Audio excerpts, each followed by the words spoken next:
I'm Virginia Postrel. Welcome to my podcast. My guest is Sam Bowman, one of the co-founders of Works in Progress magazine and the head of Stripe Press.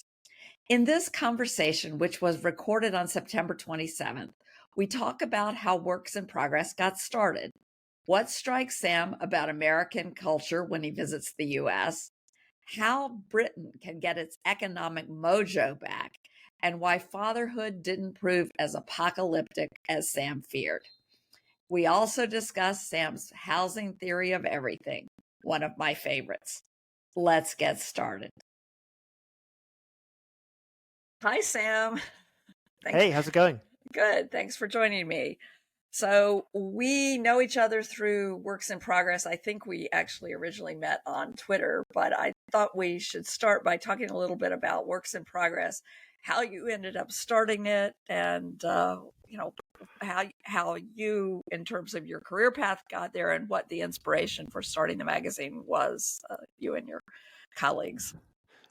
Cool. Okay, great. Well, thanks for having me on. So I started Works in Progress basically as like a hobby or side project. We began the planning in 2019, myself and my friend Saloni Tatani, plus two other friends, Ben Southwood and Nick Whitaker.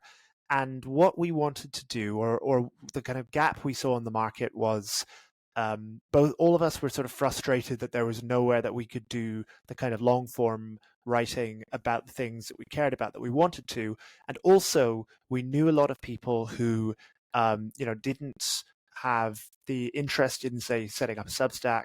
I can't actually remember if Substack was even a thing back then, but doing something like a Substack, but still had really interesting things to say. And so we thought, okay, well, we could do this as a magazine. A slightly pretentious way of talking about an online way of publishing things. Blog is the less lofty. Well, yeah. Although Irving Kristol back in the day in the 80s, or maybe the 70s, he used to have a saying of "got a problem, get a magazine." Every time there was a gap in the policy market in the US, he would. I think there's actually a lot to that for us, because as we began to run it, we got an emergent ventures grant from Tyler Cowen and the Mercatus Center to set it up, and we used that to pay for the website to be built and to pay our authors. And as we started to do it, it became more popular, I think, than we expected, and we began to realize that a lot of the policy type thinking and work that we had been, or some of us had been doing at think tanks. I worked at the Adam Smith Institute for a lot of the 2010s, along with Ben, my co-founder. We kind of realized that, yes, there's a big role for think tank white papers and think tank research and stuff like that, but there was a bit of a gap between, reactive writing an 800-word article about whatever's happened in Capitol Hill that week and the think tank white paper that was this sort of longer read, but still hopefully kind of accessible to kind of non-expert people. And so I think hopefully a lot of the work we've done since setting up Works in Progress has been about, building out the sort of research that might have historically been done by a think tank in order to inform both policy debates, but also how more widely people think about things. So to give you an example, I'm a really big believer, as you know. In fact, I remember the first time we met Virginia was in London, because I was working on this idea called street votes. And this is the idea that, you buy in existing residents to upzoning, and you give them a reason to want upzoning. And I still believe that's a great idea. And we've done a lot of articles on cities that have actually done it, like Tel Aviv. We're doing an article on Seoul in South Korea. And I think that in kind of showing people that this actually happens through the medium of journalism, you can change people's opinions about, what is possible in our own policy spaces. Right.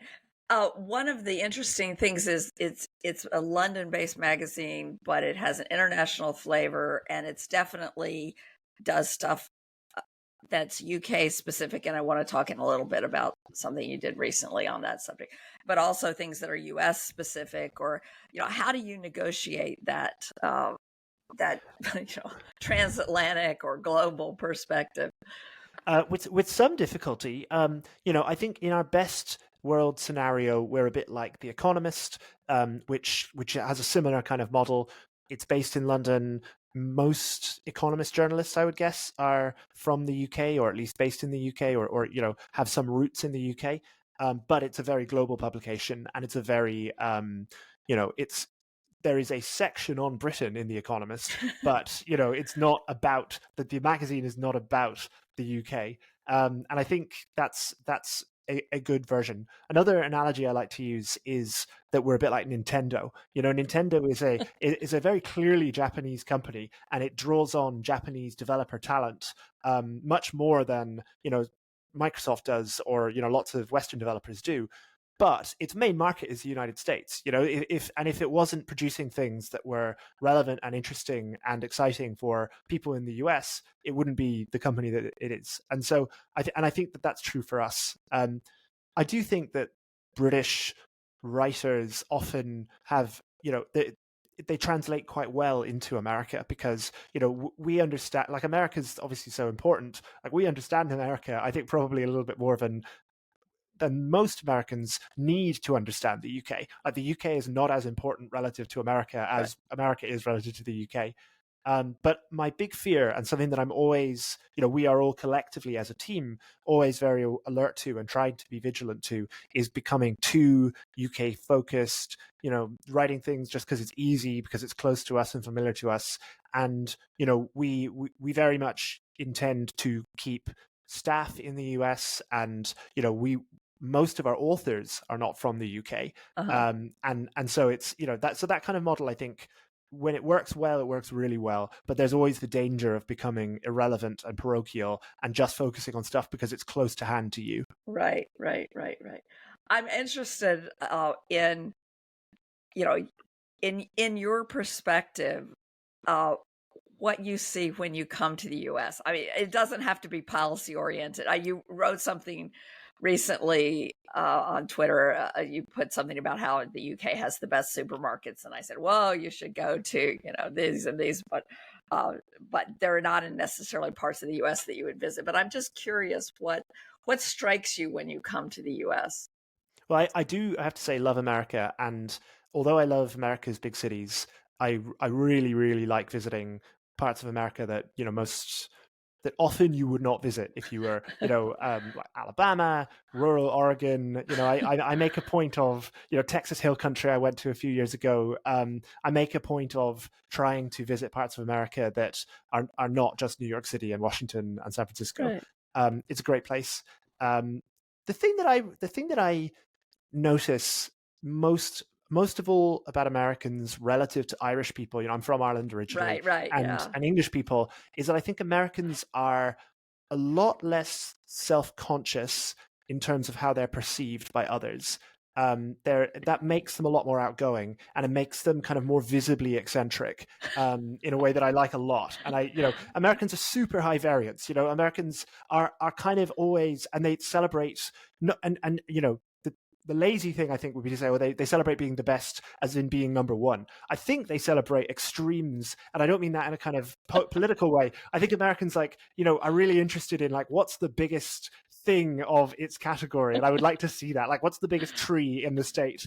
And right. and I think that's a partly a cultural thing, and partly that maybe I'm backwards. Maybe I'm reading into American culture what I see in its industries and stuff like that, and sports.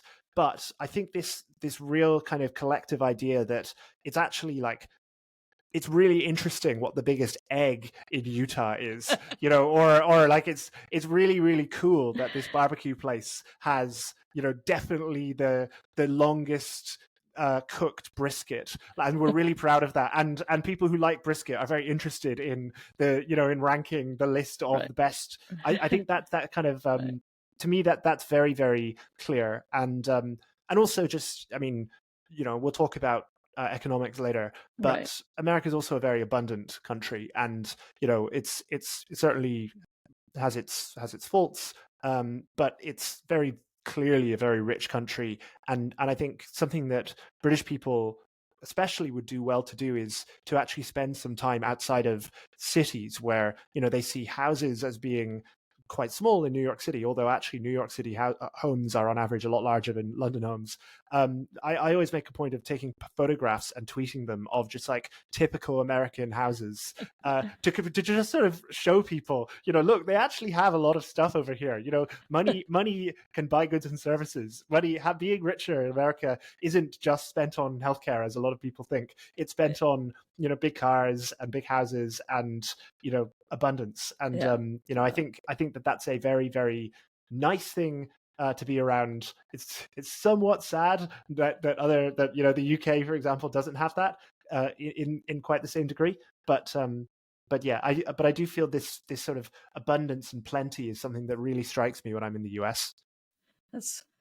And yet Americans right now feel like, I mean, not everybody, but they feel like, constrained and pessimistic, and the abundance agenda has a big place here to serve a lot of frustration potentially. Well, even then, there are a lot of ideas in the rest of the developed world that have no real purchase in America. So, degrowth is not really an idea that exists outside of the internet in America, whereas it's actually quite popular here. And, I occasionally find myself speaking to groups of, for example, university students, and it's important to deal with that and to address that and kind of take that position seriously, because a lot of people seriously hold that position in the UK.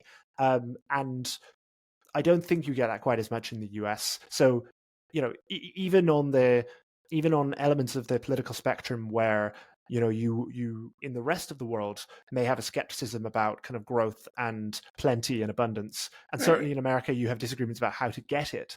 You have much less of that sense of like, is it actually worth being rich? Is it actually worth growing?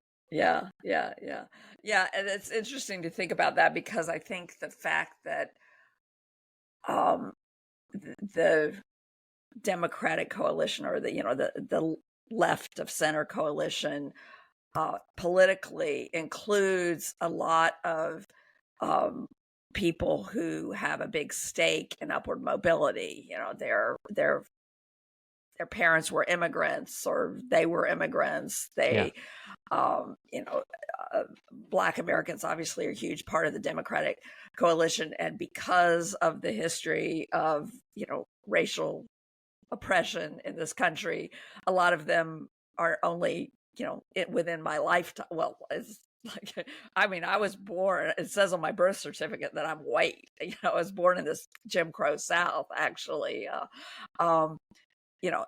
They've only had a serious chance for upward mobility in the last 50 years, say. I think that, nobody's going to be telling, Kamala Harris that upward mobility is a bad thing. Well, I think that's a very important point, and also goes into, I'm going to talk about the left here, but I don't want to do so in a way that villainizes anybody. Right. But I think American leftism tends to be, except for some small elements, tends to be a lot less sort of anti-market and much more about sort of who gets what share of, it's more about, certain groups feel that they're not getting their correct share. They want a larger share of the spoils of the market, or a bigger seat at the table. Whereas obviously leftism in Europe, especially, and in parts of the rest of the world that I know less well, so I'm not going to talk about them, is a lot more like fundamentally skeptical of the market, of markets as a thing, and as I say, of growth as a thing. And it's kind of interesting because American leftism, the what people sometimes refer to as kind of the woke type thing, that is becoming more and more popular in the rest of the world. And now you're getting a clash between the kind of traditional sort of, maybe kind of, you call it Marxist or sort of anti-market leftism, against the sort of more American leftism that's not anti-corporate necessarily. It's sort of it sees things along very different lines, and it sees the problem not as being really a class problem, but as being a kind of race and possibly gender and maybe sexuality problem. Right. Yeah, that's an interesting point.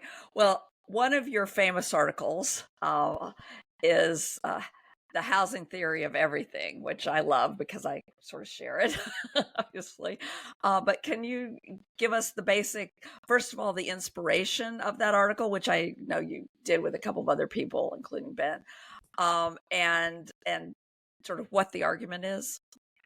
Yeah, so I found and we found that again and again and again we were having conversations about some issue. Let's say crime or prisons or maybe or welfare, or poverty or innovation or growth. And again and again and again, we kind of kept coming back to housing shortages as, you know, a really important root factor. So we would talk about it would be great to have more high-skilled immigration to London. You know, London's or to Cambridge. These are centers of science and technology. We are very, very open culturally. We are generally very, very kind of pro in the UK, having like really high-skilled people from around the world with brilliant ideas and scientists come. But we have this problem that we have incredibly poor housing shortages, especially in Cambridge, which is a city of 120,000 people that should be probably a city of 10 million people or 5 million people, but also to some extent in London. And we were observing that again and again, we just kept coming back to these problems. Even something like climate change, which is obviously not primarily driven by that, we kind of observed that dense cities where people drove around less, and were more able to either walk or bicycle or rely on public transport, were much, much less carbon emitting than suburban areas or than countryside areas on a per capita basis, on a per person basis. So we did a lot of reading. It took us a long time actually to come to the article that we eventually wrote called "The Housing Theory of Everything," which makes this argument that housing shortages are, if not the cause, they are a major cause or a contributing cause of most of the problems that affect Western developed countries. And so, we usually think of housing shortages as being a problem because they mean housing costs more money. And that's obviously true. And most people experience housing shortages through having to pay higher rents or having to borrow more money to get a mortgage. And in doing so, being kind of more exposed to things like changes in interest rates if you have a variable rate mortgage, in which most people outside the US do. What we argue is that that's only really skimming the surface, and a much more important effect of high housing costs is really it's actually housing scarcity that's the problem. The high housing cost is a sign that housing is scarce, but it isn't actually the proximate issue.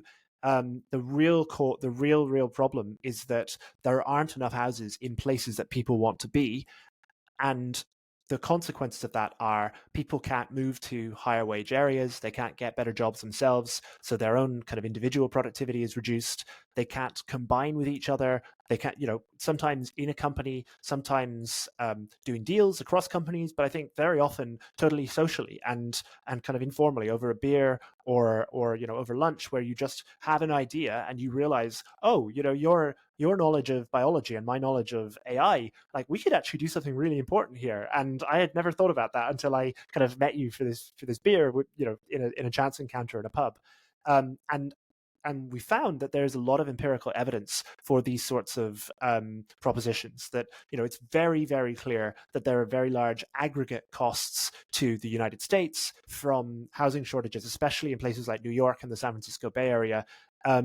It's pretty clear that innovation is slowed down by people not being able to move to places like that. But then we also kind of broadened out from economics into, as I mentioned, climate change, but also discovered things like obesity, which is clearly related to some extent to how much people eat, but it's also related to how much people walk and how kind of car reliant they are. And I'm by no means anti-car, but I definitely want people to be able to live in less car reliant ways if they would like to live in less car reliant ways. And observed that a lot of the effect in Japan, which is kind of famously one of the least obese developed countries in the world, yes, of course, it's partly driven by diet, it's partly driven by lifestyle factors that have nothing to do with housing, but it's also driven by the fact that Japanese people walk an awful lot, and so on. And the kind of final point that that is now very kind of close to my heart, because I have just had a baby with my partner earlier this year, is that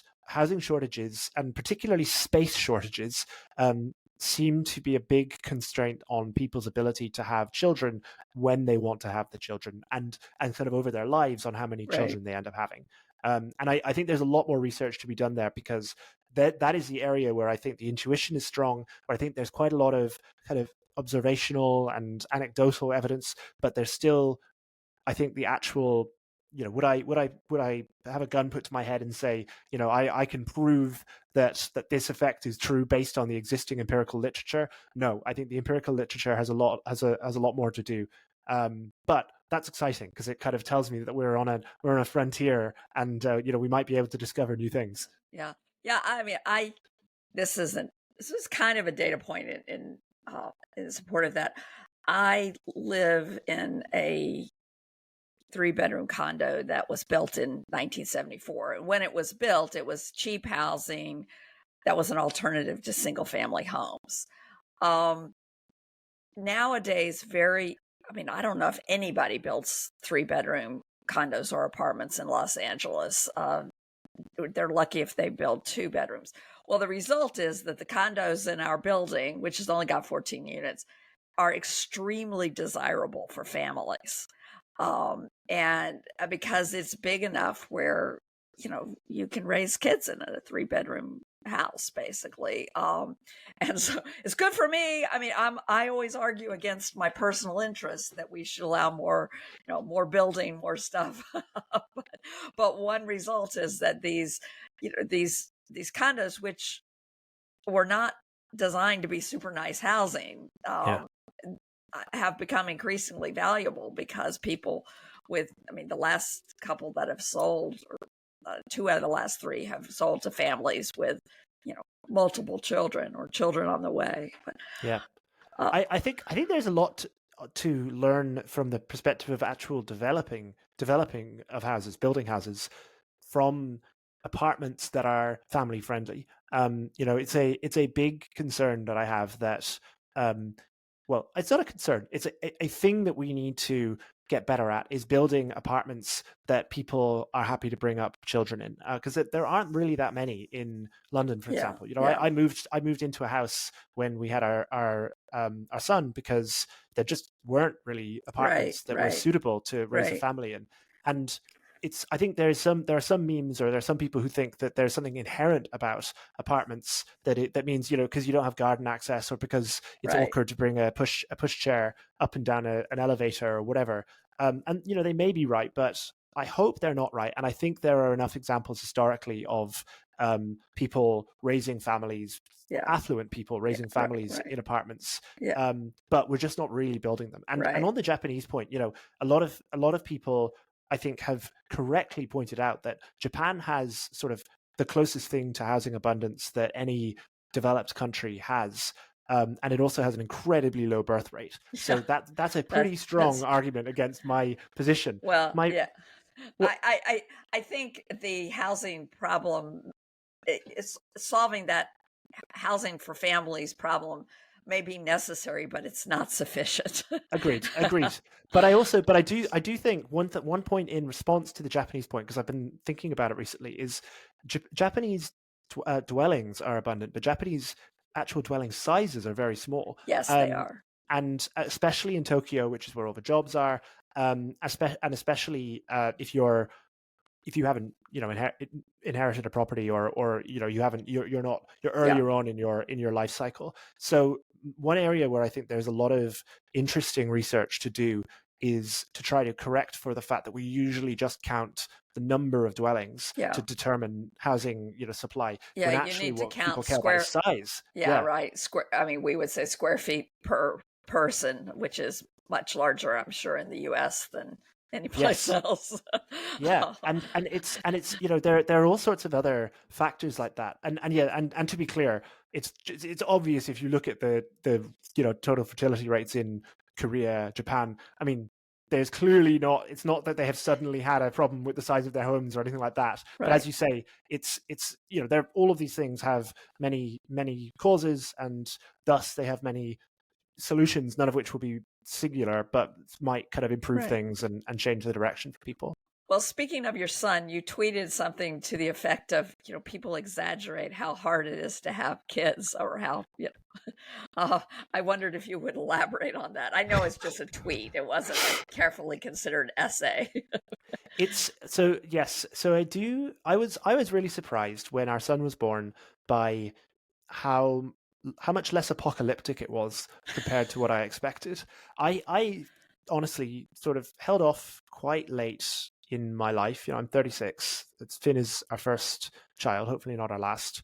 Um, to some extent, because I felt that once I had a child, that would kind of be the end of my life, and the end of my social life. The end of my ability to do things for myself. And I sort of thought that once you have kids, that's it. Like the line in Lost in Translation when Bill Murray says, your life is over, but they're wonderful. And that's just, I mean, I think that the problem with that is that when you don't have kids, it's wonderful bit is sort of meaningless. It's like somebody telling you about a sense that you don't have, or it's like having, oh, it's really great, you should go to Bhutan, it's a really, really cool place. Like, okay, great, but I haven't been there, and I'm probably not going to go there. Or like, this is an experience that I'm not that, it doesn't mean anything to me to tell me this. And so you end up presenting people with a very asymmetric view of the costs and benefits, where you say, oh, it's really terrible, it's really awful, but there's this magical thing that makes it all worthwhile. And if you don't have the magical thing, that doesn't mean anything to you. So I think that it is actually quite harmful for us to talk so much about how difficult it is to have kids. And I think that it's pretty understandable why we do that, because it allows us to share our frustration. It allows us to have a bit of solidarity for people who are having, because some parents do have a much harder time than we did, and I respect that, and I'm certainly and I do I do really not want to sound like a horrible person or dick or anything. It's definitely the case that some people do have genuinely a really tough time, but I think it's also important to acknowledge that not everybody does, and that in fact the average is probably a lot less bad than most people think, because there is this slight sense that you're kind of a dick, you're kind of boasting if you say, "Oh, my baby slept through the night." Incidentally, my baby does not sleep through the night at the moment, and so I was awake at 5:30 this morning, and I do not want to pretend that this is not a tiring thing, and it's and I didn't go to a football match that I would have gone to last night because because I wanted to be home, and I didn't want to be leaving my partner to do all the work. So I do not want to suggest that it's costless, but it's also not for a lot of people the kind of end of the world that I think we are, that the kind of cultural norm is at the moment to say it is. It's interesting. Although I'd like to hear from your partner too. she Well, first of all, what does she do for a living? she's on parental leave still. So but yeah. So, I mean, I always say it's like, it's different for women. First of all, because the way careers nest with the biological clock, yeah. I could conceivably have had kids, in my 40s in terms of my career. And but if I'd had kids in my 30s, you would not be talking to me now. Yeah. So and I recognize that, and I'm certainly not saying, oh, women shouldn't complain about this. But I, speaking on behalf of, speaking as a father, and speaking as a I reasonably, I mean, I'm certainly not the world's best. I'm not saying I'm in the like top 10% of putting effort in. I try, but yeah. but I do think that to other men who are in their late 20s or their 30s or their 40s even, who are kind of thinking, do I want to give up the things that I have in order to have a child, and feel like, wow, that sounds really terrible. I want to say, it is probably less bad than you think. Yeah. And yes, it's very nice in ways that you probably can't, don't care about right now. Right. But it's also not as bad as you think it might be. Yeah. That's really the only thing. And I do think that I don't want to speak for my partner. No, I don't want you to either. No, I'm not going to. But I doubt she regrets having a kid, though. I'm sure she's happy. Well, no, but it's more that I think that women that I have spoken to, many also feel that the balance isn't quite right in terms of how we talk about the difficulty of having children and raising children, and feel that it's different for them, but many people have both men and women have said to me that they agree that where the kind of cultural balance is right now in terms of talking about the difficulties of parenting isn't quite accurate, and does actually put people off over time. And the problem with children is that putting things off by a year or two is actually quite costly in terms of your total ability to have kids. It's not just a timing thing. It's an aggregate output thing as well. So I think it matters. Yeah, I think you're right. I mean, I think that makes sense. It used to be it was only very weird, unusual people like me who made decisions not to have kids, and it was definitely seen as a sacrifice. Now it's seen as like a sacrifice to have kids, which is kind of weird. But anyway, so I want to get to your most recent magnum opus, which is on why Britain has stagnated. Because, and I just want to pull one of the you have bullet points at the beginning, and one of them I just found really persuasive. The planning documentation for the Lower Thames crossing, a proposed tunnel under the Thames connecting Kent and Essex, runs to 360,000 pages, and the application process alone has cost £297 million. That is more than twice as much as it cost Norway to actually build the largest road in the world. largest road tunnel. The largest road tunnel. Road tunnel. I'm sorry. Yeah, right. The largest road tunnel in the world. And this is just one little thing that you have at the beginning. What is the basic argument of this? The core argument is that the UK has stopped growing because it doesn't allow things to get built, and that the things that it does allow to get built are unnecessarily expensive. So partly we're arguing that, and the things that I'm talking about specifically are housing. They are kind of business premises, including stuff like research labs and data centers. They are transit infrastructure, including roads and including things like railways and tramways. And they are energy infrastructure, energy supply, specifically nuclear power. And one of the points that we make in the piece specifically about energy is that intermittent renewables like wind and solar seem very, very, very unsuited to the UK.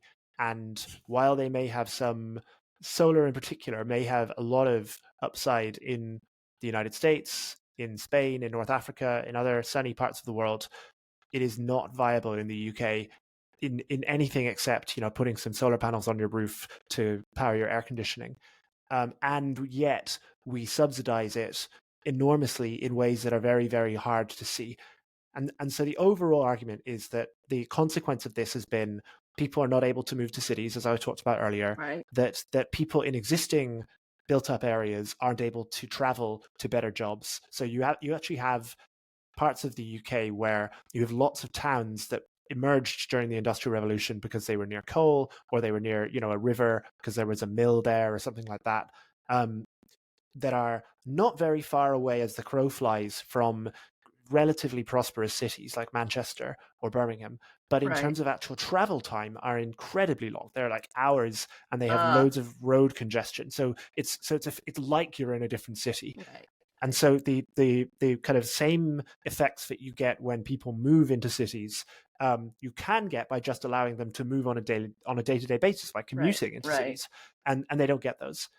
And that keeps those areas poorer than they need to be, because the people in them can neither move to the more prosperous city because of the housing problem, nor commute to it because of the transit problem.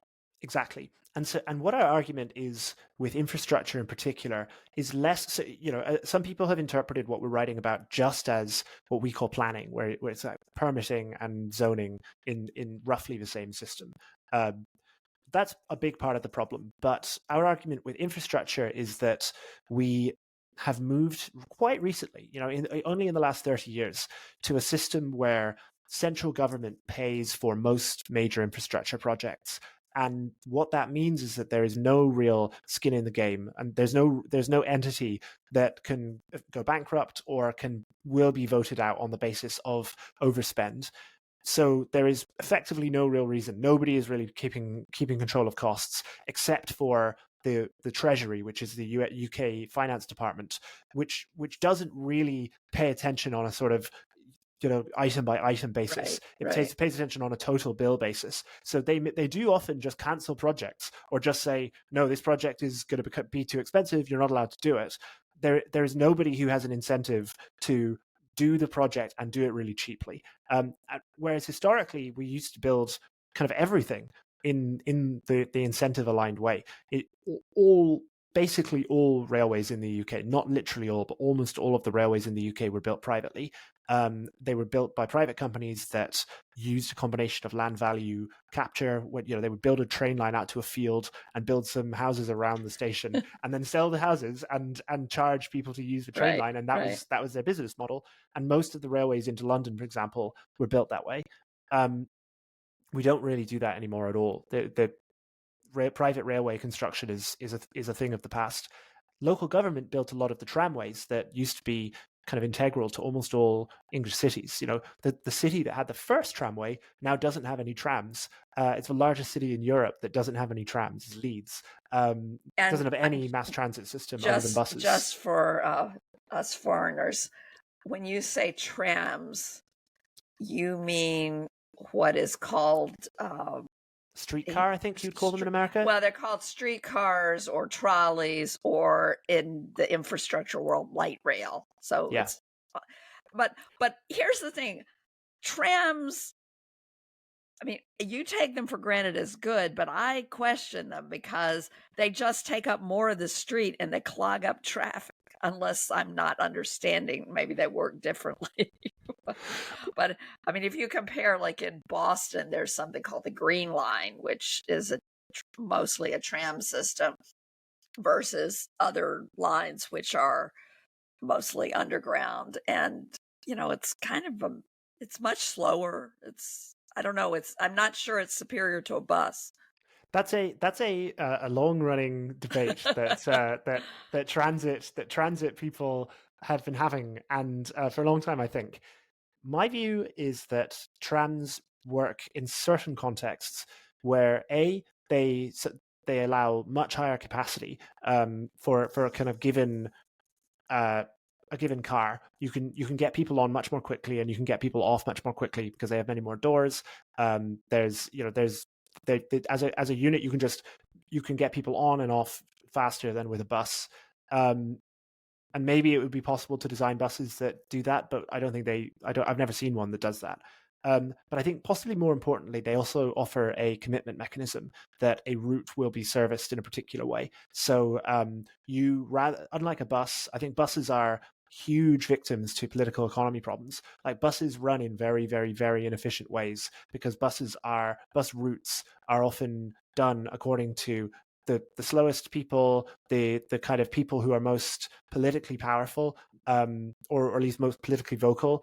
And, I think we should run buses for elderly people, but I think, in London, for example, we have way too many stops along most bus routes because they are the most vocal people, and you can't remove bus stops because people will scream bloody murder about them. And the routes that they go are incredibly inefficient and slow. But I'm open to, I'm not going to go to the wall over trams. Yeah, I didn't want to. I just had to make that little. Well, I think I think it's a reasonable point. But I think that where they work well in Europe, they're more like light rail than they are like buses. They have dedicated. It's not that they're sharing space. It's not that they're sharing roads with cars, and they get their own route, and so it's like a cheap version of doing light rail Right. rather than an expensive way of doing buses. Right. That's a good way to put it.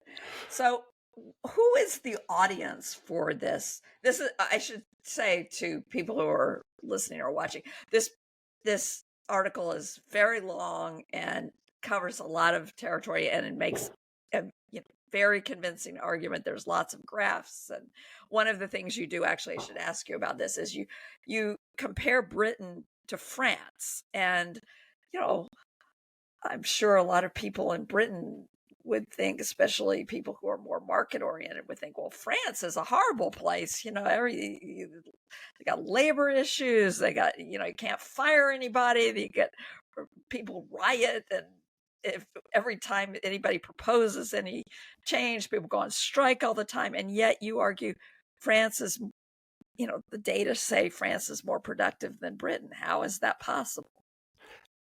Exactly. I actually, we do cite productivity statistics. I don't put a huge amount in and I should productivity. specify, you talk about labor productivity as opposed to, for example, total factor productivity or capital productivity, which are correct. Yeah. And France and Germany have higher unemployment rates than the UK, so they've sort of lopped off the least productive people from working. They also have longer holidays and earlier retirement ages. So France and Germany, I think, are more productive by most standards, but I think that the numbers flatter them quite a bit because they're like banning people from doing the kind of less productive work. I was wondering about labor force participation rates because it sounds like you can be very productive if you only allow the most productive people to work and you put everybody else on the dole, and then it.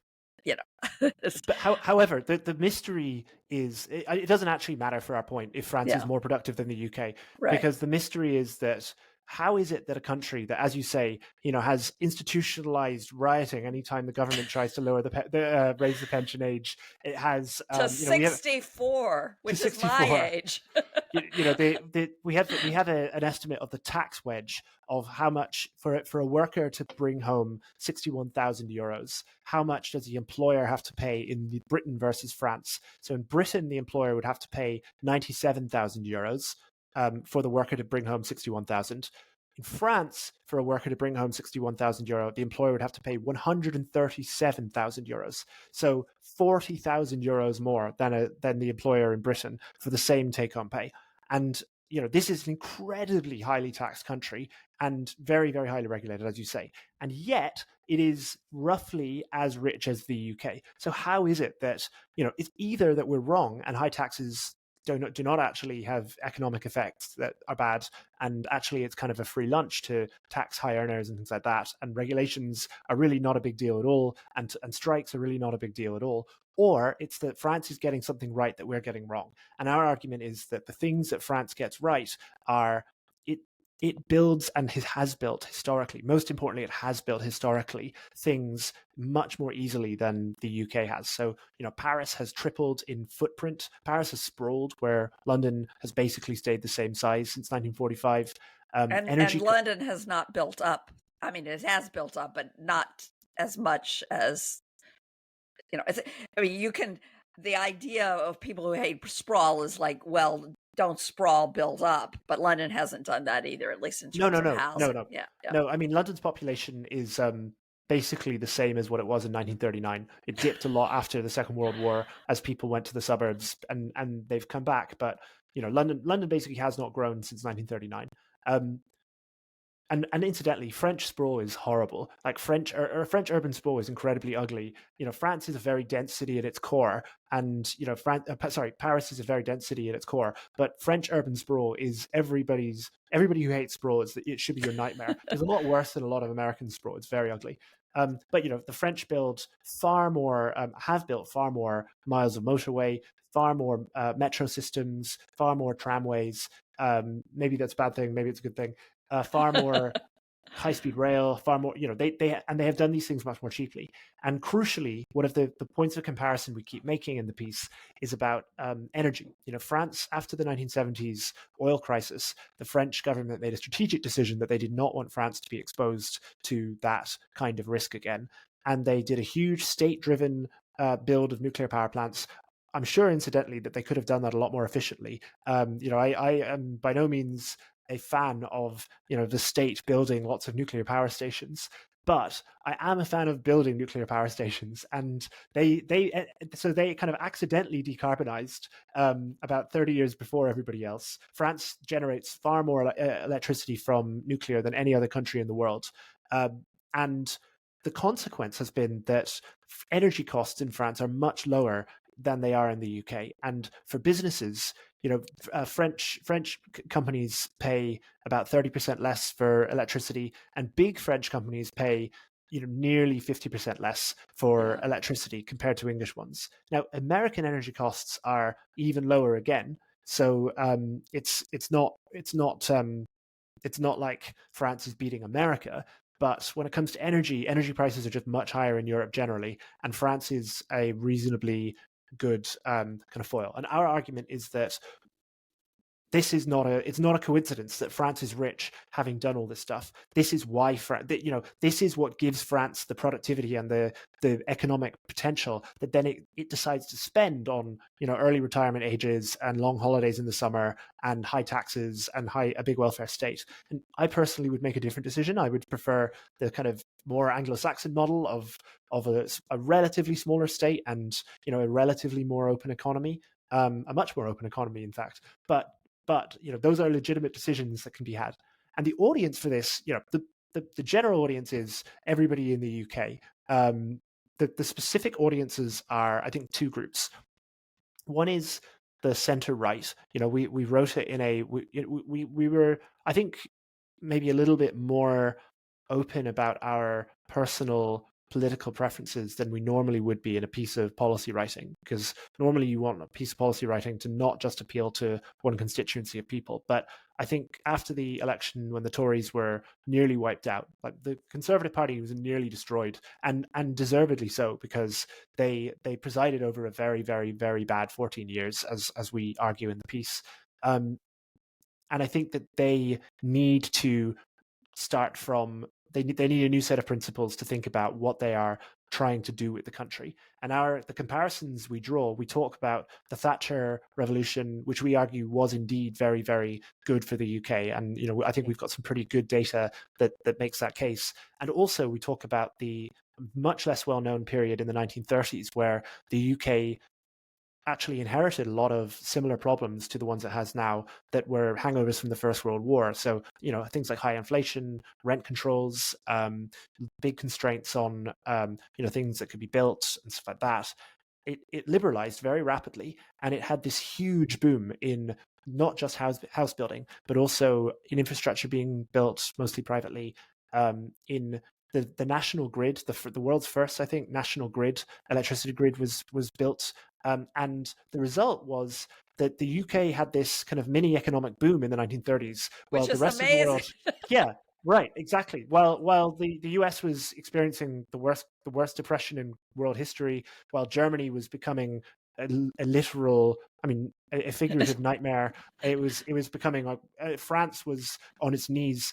And the effect of this, and this is the point that we're kind of making to people who are maybe less interested in economics, was that Britain was able to rearm in this time. Britain bought itself time to pick itself up and was able to then be in a position to fight Nazi Germany and to win ultimately. And our argument is that, for all of the other things that people care about, you need growth as the underlying, you must have growth. And all of the other reforms that people want to make, they're very important. We're not saying that these things are the only thing that matter, but we're saying that they provide the foundations, which is why we've used this term, for all of the other reforms that you might want to do. And so really the main audience is people on the centre right in the UK who have gone through a very, very, I think, unimpressive and destructive period in government, and now have to ask themselves, how do we actually think about what's good for the country, and what are we doing, what can we offer that's good for the country? And I hope this might be it. But I also hope that people on the left pick this up. I've been very encouraged by people who are not aligned, and how much they've liked the piece. And there's just a big appetite in the UK for something that says, like, this is the problem, and now we have to figure out how to solve it. Yeah. Well, that's a great and I'll put a link to it in the show notes, and people can. And I'll once I figure out how to do this, I'll try to add some of your graphs to the podcast as well, to the video. We're coming up on the end of the hour. I always like to end by asking people for recommendations for reading, aside from works in progress, of course. What would you recommend people read? And this could be, this could be a novel you like that has nothing to do with anything we've talked about, or it could be things online, whatever.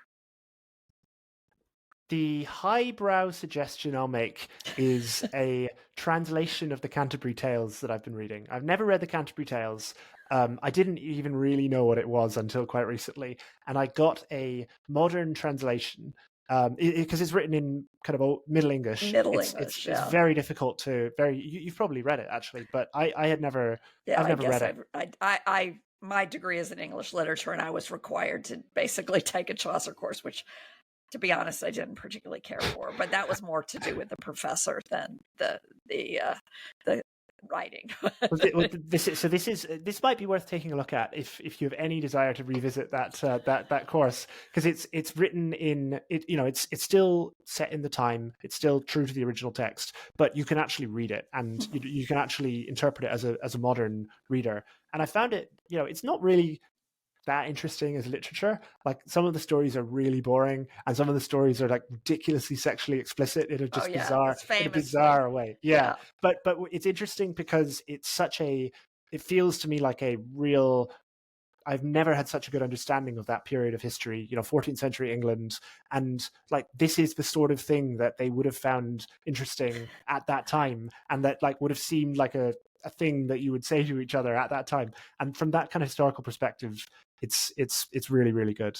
Yeah. And my kind of slightly lower brow is the Master and Commander novels, which are just set on a ship in the Napoleonic Wars, and they're just very immersive, and I like them a lot. But those are not going to win me any kind of highbrow points. So yeah.